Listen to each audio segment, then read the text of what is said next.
Poet and the pancake, और उसका हम पैराग्राफ पढ़ने जा रहे हैं। देन वन डे से लेकर ओनली एट डिनर टेबल तक। तो let's go. The boss closed down the story department, and this was perhaps the first instance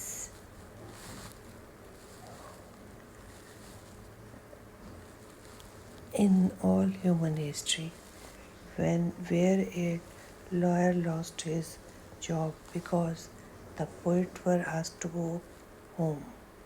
Gemini Studio was the favorite haunt of poets like S.D.S. Ogier, Sanku Subramaniam, Krishna Shastri and Harindranath Chattopadhyay. दिन boss ने कहानी विभाग बंद कर दिया। ये शायद पूरे मानव इतिहास में एकमात्र ऐसा मामला था जहां एक वकील को अपनी नौकरी खोनी पड़ी क्योंकि कवियों को घर जाने के लिए कहा गया था। Gemini Studio, S D S. Yogi, R2, Sangu Subramaniam, Krishna Shastri और हरिंद्रनाथ चट्टोपाध्याय जैसे कवियों का पसंदीदा ठिकाना था।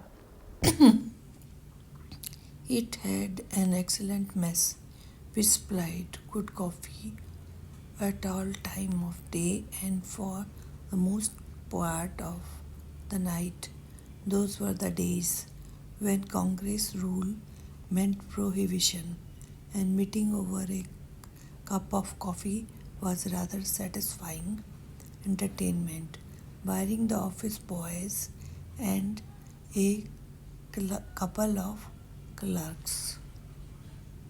यहाँ एक बेहतरीन मेस था जो दिन के हर समय और रात के अधिकांश समय में बढ़िया कॉफ़ी उपलब्ध कराता था। वे दिन थे जब कांग्रेस शासन का मतलब था शराबबंदी, और एक कप कॉफ़ी पर मिलना एक संतोषजनक मनोरंजन था, दफ्तर के लड़कों और कुछ क्लर्कों को छोड़कर। That the studio radiated lively, a prerequisite for poetry, and most of them wore khadi and worshipped Gandhi. But beyond that, they had not the faintest appreciation for political thought of any kind. Naturally, they were all averse to the term communism. A communist was a godless man. He had no filial or conjugal love. He had no compunction about killing his own parents or children. सभी लोग फुर्सत से भरे हुए थे, जो कविता के लिए एक शर्त है। उनमें से ज़्यादातर खादी पहनते थे और गांधी जी की पूजा करते थे, लेकिन इनके अलावा उन्हें किसी भी तरह के राजनीतिक विचार की जरा सी भी परवाह नहीं थी। स्वाभाविक रूप से वे सभी साम्यवाद शब्द के खिलाफ थे। एक कम्युनिस्ट एक ईश्वर विहीन व्यक्ति था। इसके पास कोई संतान या वैवाहिक प्रेम नहीं था।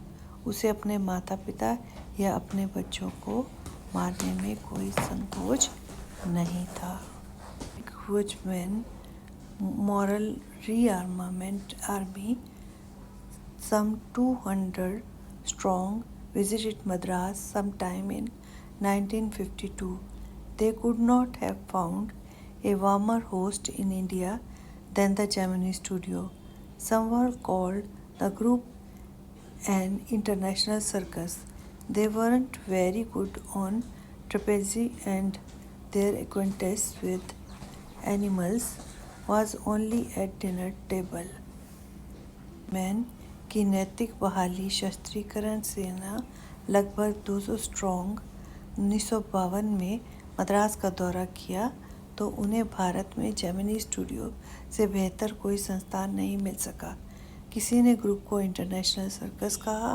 वे ट्रेपेज में बहुत अच्छे नहीं थे और उनके परिचय के साथ केवल खाने की मांस पर थी।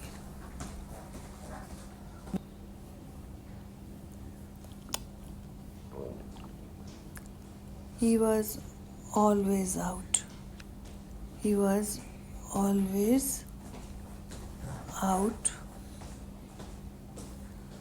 to cause and spread unrest and violence among innocent and ignorant people.